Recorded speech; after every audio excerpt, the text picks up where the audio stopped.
welcome again into Strategies for Living, the television version. I'm marriage and family therapist David McMillan, and I'm delighted that you've tuned in, joined with me today here on Strategies. What are we all about? Helping us live healthier, happier, more peaceful lives in our bodies, in our minds, in our spirits, in our relationships here in the 21st century. And we accomplish that by inviting life strategists on. And we have got a good one today, folks. My friend, the Reverend C.L. Bryant from the C.L. Bryant Show on News Radio 710 Keel, a fresh new conservative voice. Yes, sir. For the Arklatex and the United States. We're going into other markets, CL. Absolutely. Congratulations. Dave. Thank you so much. Always glad to be here with you. Strategies for Living is one of the things that I really, I think all of us should be focused in on right now, because America is going to need a strategy. We're going to need more than one strategy, my friend, and we're going to talk a little bit about that today. Absolutely. The program, the C.L. Bryant Show, every weekday afternoon, 5:30 to 7:30. Yeah. Now 2 hours. I think the last time we visited, you maybe were on an hour. We're an hour. We're 2 hours. Expanded to 2 hours. Yeah. And got a fantastic sponsorship collection. People supporting the show. But what I'm most excited about, little birdie told me that the ratings were through the roof, CL. Congratulations. Thank you so much. People have really resonated with your message. I'm glad to hear it, and glad to get the accolades from you, because it means so much coming from you. You're a radio person, and you're very well respected in this area. So thank you, Dave, for that. We have become, Dr. Edward Jones, the late Dr. Edward Jones said this. He was my father in the ministry. He said that he who tooteth not his own horn, his horn will not be tooted. And so well, we got a toot. So we are one of, if not the most listened to talk in the Arklatex, and we're certainly proud of that. And you should be. And you even let me get behind the microphone. And you did a fantastic job, I got to tell you. Look forward to the next time you ask me. Yeah. There's a lot of stuff I want to cover today. Sure. But November 8th looms large, CL. And I know you have some definite ideas and opinions. Yeah. Let's start there. Dave, Dr. McMillan, I think that on November 8th, we're going to experience a train wreck, a political train wreck in America that will be epic. I mean, absolutely epic. And it doesn't matter if Hillary wins the presidency or if Donald Trump wins the presidency. I think the political world, either way, will be on its head. I think there will be unrest in the streets of America, regardless of which one of these candidates win. I want to ask you about how do people get to be so disliked as these two political candidates are? That's a great question. First of all, both of them in their respective, Hillary in the political realm, Donald Trump in business and star-powered television, reality TV, are so well known. And when you have that, when you've been around as long as those two have, you know this as well. Some people are going to love you, and some people are going to hate you. And once that gets set, there it is. Pretty well set. And for these two, I don't think we've ever had an election, CL, with as high a disapproval rating of both major candidates as 2016, have we? No, there are people who have actually, up until just 2 weeks ago, were hoping that we could do a redo, have a mulligan on this thing. Let's go and do this over. I still hear up through this morning people who express, I'm going to go in and I'm going to vote on November 8th, but I'm not going to go vote for somebody. I'm voting against somebody. That's exactly right. There's no passion no real passion or enthusiasm for either of the messages. And one of the things that Americans have been hungry for is someone with vision, someone who will show us the way back home. Will you run? Because you do have a vision. You do have a vision for America, and I think you're right on target in terms of it doesn't matter who wins on November 8th, there is going to be a train wreck. Have you ever seen this country so divided, CL? Racially, when we talk about class, we talk about religion, Yes. all of those things. Economics. And the things that you don't want to talk about around the Thanksgiving table. And hey, I'd love to be in some homes around the Thanksgiving table this Thanksgiving. Yes. Can you imagine how this Thanksgiving is going to There's going to be a lot of pink elephants. Oh my goodness, it's going to be tough. And we need to talk about the pink elephants, don't we? We do in the American living room, and there is a definite elephant, a huge gorilla, in the American living room right now, and it is race. One of the things that is plaguing our nation, and I would have thought, and you and I are of the same generation, I would have thought that at this point in American history, 2016, we would have gotten past the 60s. Where did we go wrong, CL? What happened? How did we run off of the track so badly? How did we derail so badly? I was talking to a group of students in Charlotte, North Carolina, just over these last few days, and college students, seminarians. And I told them that we have bought into a stereotype of white and black that was introduced to us back in the days of Sanford and Son, Archie Bunker, Good Times. Yes. There was an image of blacks and there was an image of whites that was presented to us in a way that was funny. And because it was funny, it was acceptable, even though that wasn't who we were. Right. But we bought that. We bought into and it. that's who we're supposed to be. And that has lasted with us for now 40 years, 50 years, but it started back in the 60s. And that was in 1978 when all that began. But just the same, there are images that are false, that were created as narratives, that our young people and those who are my age now bought into then, and we have fed them to our young folks, and it hasn't been good for this country. So that's going to be the train wreck. You believe that, no, again, maybe these two should be fighting not to be president, because whoever does win is going to have a problem if you're right, if your prediction is right. To govern. They're going to have a problem governing. Yeah. This country. Whoever this is this going to be a one-term, do you think it's going to be a one-term presidency? If it's Hillary, it could be 8 years. What I'm seeing on the right, though, as far as the Republican Party is concerned, and full disclosure, I'm a Republican. Right. But on the right, as far as the Republican Party is concerned, we are cannibalizing ourselves. We have begun to eat ourselves. And Trump, very well, if he has the business acumen that he can bring to the political spectrum, he might be able to heal that. But the Paul Ryans, the Bush families in the party may not let him, because I think there is a dissension, there's a division in the Republican Party that I don't think can be healed. The Democrats have done very well of being, that's one thing, advantage they have over I heard you Republicans. talking about this, I think, on your program within the last couple of weeks, and I think it went something like this. You got to forgive me because I'm a typical listener. I'm in and out. Right. But I think you were saying the Democrats have this incredible, there's factions that dislike each other just as much in the Democrat Party as in the Republican Party, but the Democrat Party has this ability to, okay, when it's time to get it together, we get it together.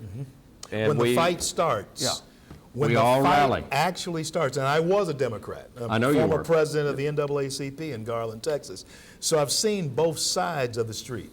I've been a liberal, and and I've been an independent, and now I'm a Republican. And I want to ask you about that. Go ahead. Yeah, but when the fight starts, liberals, even if they've been fighting in the back room an hour before, when the fight starts with the conservatives, they band together. It's kind of like my brother or my sister. I can beat the living daylights out of them, but don't you touch them. Exactly. And don't you say a word about it, because I'll fight. Exactly right. Yeah. And they will fight to the death on that, to defend that member of their family. And that's the way they look at each other. They look at each other as family. Yeah. Okay, now you are you are a very intelligent person. You've been a Democrat. You've been an independent. You've been a conservative. You are now I am a a conservative. Yeah, dyed in the wool. Tell me about that. Could we call that an evolution? It was definitely an evolution. And what happened? How would you define liberalism? How would you define conservatism? And why did you evolve from liberal to conservative?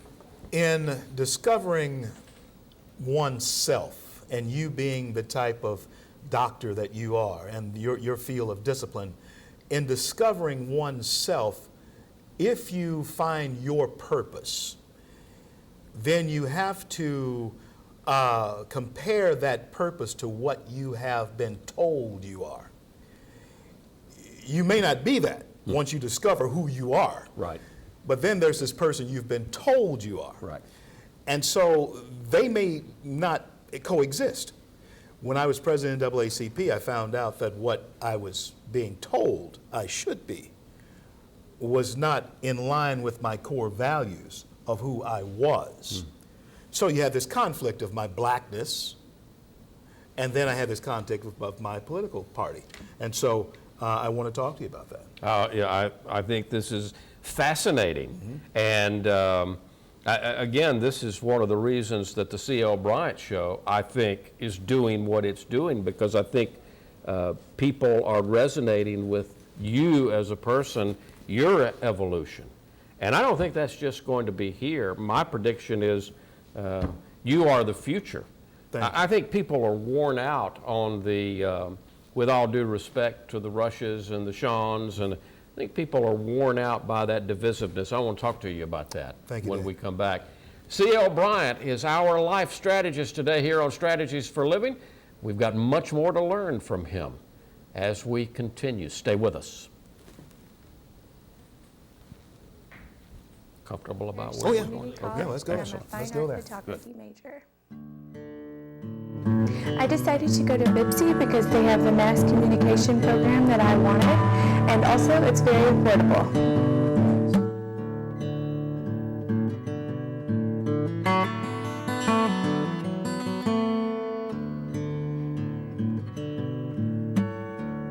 BIPSI offers a bunch of stuff for their mass communication department. I chose photography because it is my favorite art form, and I want to make a career out of it.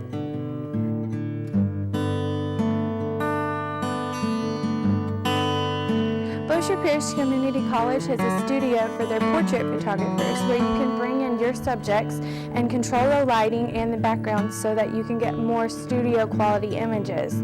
They also have a complete Mac lab where you can learn things like Photoshop and editing photos and even film. Not only are you learning about the techniques with your camera and posing, but you're also learning about the business side of it. You'll know how to handle your money, how to get your demographic going, and just, pretty much what you need to know to have your own business with photography. It's very, very in-depth. It's hands-on, so it's not like you're reading a textbook. You're actually going out in the field and taking pictures and learning from critiquing from the students and the teacher. My favorite part is that we get to learn through peer and professor critique so that you know what, if anything, you did wrong and how to improve your photography and hone your skills.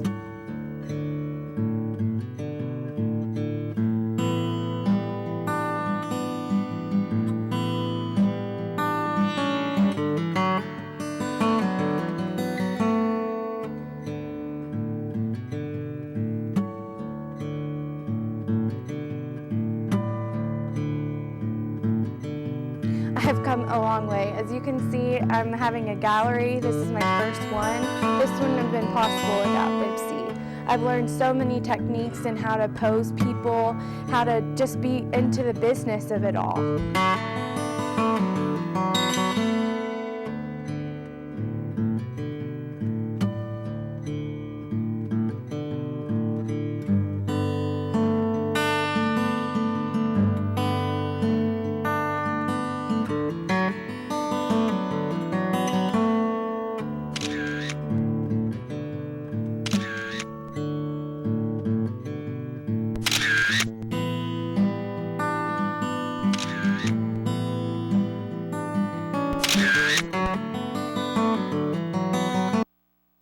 And welcome back into Strategies for Living here on television. Of course, the television version, you're watching Strategies, but you know you can listen to Strategies. We're at C.L. Bryant. 710 KEEL. News Radio 710 Keel started there in 1992, 24 years ago. Can you believe that? That's you look good, man. Well, I got 2 or 3 gray hairs since then. You're looking good. Yeah, but you can also find us at strategiesforliving.com, and Our Life Strategist today is another News Radio 710 Keel permanent fixture now. C.L. Bryant from the C.L. Bryant Show, 5:30 to 7:30. Yes, sir. Weekday afternoons. Okay, now we were talking before break. I want to take you back. I was 17 years in the radio business before going into practice in 1991, and that year of 1991 was a transition year for me. I was 1 foot in radio and 1 foot in practicing, and that's the last. It was 1990 or late 1990 or 91. I went to my last NAB convention, the National Association of Broadcasters, and the keynote speaker was a young man named Rush Limbaugh.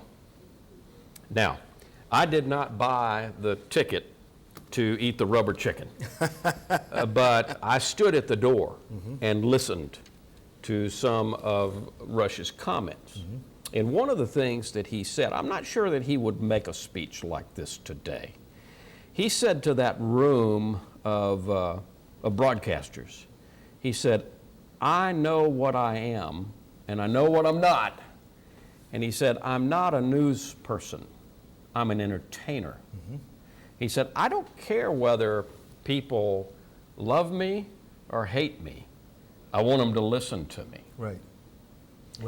And it struck me, CL, I understood immediately then why we already had him on News Radio 710 Keel. Keel was still playing some music, and they were transitioning into all talk.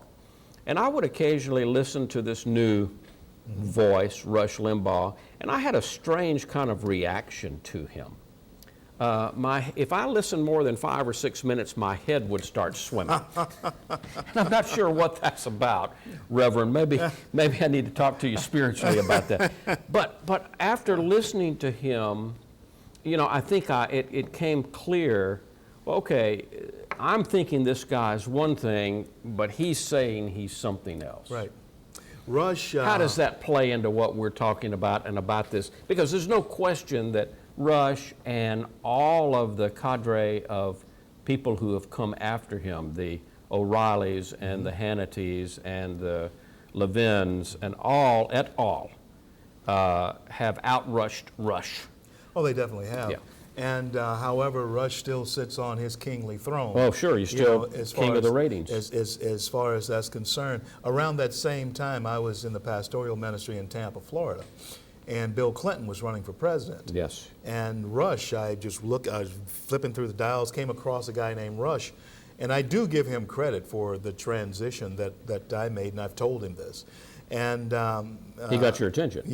Oh, definitely. And I knew it was entertainment. But there was something else that was going on, and that was, as you said, he was speaking to a part of me that was in my core. He hit the core. Yeah. He hit a chord deep down in America. And it wasn't a black thing. It wasn't a white thing. No. It was truly something that you get from being a part of the Republic. Not the Republican Party, no, but a part of the Republic that is America. Is that is that an American thing? Is it a common sense thing, CL? If we know what we're about, yes, it becomes common sense. If we know what we're about. Goes back to what I was saying about being told what you're about and then knowing what you're about. If you know what America is about, and why and how those 56 signers of our Constitution, who were very wealthy, and they didn't really have the problems that the common man had. Right. But when you understand why they would pledge to each other their lives, their fortunes, and their sacred honor, knowing that if they failed, they would be hung. Hung, dead. They're They're finished. dead. If you know why they brought this country into existence, and then 80 years later, slavery that existed in this country was no more. You see, the slavery's been on these shores for over 400 years. Right. But slavery only existed in America for 82 years. Mm-hmm. Once this nation became a nation, slavery was gone Yeah. in less than 2 generations. By the way, we would be remiss if we didn't say you were the producer of a wonderful movie Runaway called Slave. Runaway Slave. Yes, sir. Yeah. And you've got a new project, right? Red, white, and black. Wow. Is it out? Coming out? In 2017, the summer of 2017, we'll be in theaters around the country. So you're going to hopefully. promise to come back and we'll talk about that when the time comes. Absolutely, absolutely. And maybe man. many I'm times in coming, between. Man. The good Lord willing, the creek don't rise. There I'll you be go. back, man. Is there anything that we can do to prepare for the train wreck? What can people like you and I, the people watching who care and who this resonates with, if they're saying, yes, I see that, I see what CL is saying, what can we do? If you are a person who has any rooting and grounding in your church, you do need to pray. You need to get to church. You need to we get need to to get church. back. Big- We need to get back You to need to get church. Our back in the church. churches, our Yeah. churches are hurting. Definitely so. And I would encourage pastors to be ready for the influx of people who will run into this unrest Yes. within their homes, their families, and so forth. A radio personality up in Canada, a good friend of mine, Roy Green, said this to me and Jane, my wife, a couple of months ago. He said, CL, I see something in Americans that I have never seen before. I see fear and I see anxiety. Now, yeah, you Americans have had your troubles and your problems, but I'm seeing in America, even the streets of America, I'm seeing fear and I'm seeing anxiety. And you're the people who the rest of the world has always looked to for stability. If you all are fearful and if you all are anxious, as Americans who the rest of the world, they may not say it, but they know, as we should say, that we're the greatest nation on earth and we're the greatest success story the world has ever known. I love when you say that daily. Yeah. And you say it more than once. Yes, sir. And I think it's important. Yeah. FEAR, false expectations appearing real. You said that on my show I did, when yeah. you came on. Yeah. I loved it. Yeah. And you also talked about this 3-room house I did. that we all live in. Share that with us. Well, the 3-room house is simply in our minds. Are we operating in the present? Are we operating in the past? Are we operating in the future? If you live in a 3-room house and you're in one room, you can't be in the other 2 rooms. That's right. We make a choice in every moment of our existence, CL, where we're operating. And, excuse me, we damn well better be in the present now, particularly if you're right. I think you are. These are going to be very trying times in the next 4 to 8 years. There are. No matter who wins the election. That's correct. And the fear and anxiety will manifest itself in the streets in the form of our young people. Yes. Our college students. Here we are at this college. At this beautiful college campus. Lovely college, Bipsy. lovely young people who are trying to apply and learn a trade, which is fantastic. But you're going to see their faces frustrated in the weeks and months and years to come in this country. And there's going to have to be adults in the room that's going to have to deal with this, because even though they stand at the threshold of being adults, there is an actual real world that they're going to have to deal with that we're going to lead them. You know, you hit on something a second ago, and this strikes me. We need to be fundamentalist, but not fundamentalist Democrat Right. or fundamentalist Republican. Right. We need to be fundamental Americans. That's correct. We need to understand, and if you watch interviews of young people, no disrespect to any of the people here, No. but a vast majority of them can't tell us who the President of the United States is. Or the Vice Can't President. tell us who the Vice President is. Can't tell us how a law gets enacted. Right. Can't tell How us it becomes who- a bill. Yeah, how it becomes a bill. Can't tell us the basic stuff. We've got to get back to that fundamental knowledge of how we came to be in this country. Exactly. And then if you know that, then you understand the contribution that has been made by everybody who is a part of this country, red, yellow, black, and white. We have, all of us have bought this nation with our blood. Whether you came here on the Mayflower or whether you came here in the hulls of slave ships like my ancestors did. You've paid the price. Every one of us have paid a price. CL, you are continuing to be out there on the front lines. Folks, you got to listen to this guy. CL Bryant, the CL Bryant Show, News Radio 710 Keel, 5:30 to 7:30. My one complaint is we don't have enough time, so you got to come back soon. Good Lord Weekday afternoons, News Radio 710 Keel. CL, thank you so much. Thank you, Dave. Can't wait for the next time we visit. God bless and keep you, man. Folks, thank you for tuning in to Strategies for Living. Don't forget the radio version, News Radio 710 Keel, Sunday mornings 9:05 to 10, and at www.strategiesforliving.com. If today were the last day of your life, you only had one more phone call you could make, who would you call? What would you say? And why are you waiting? Make the call.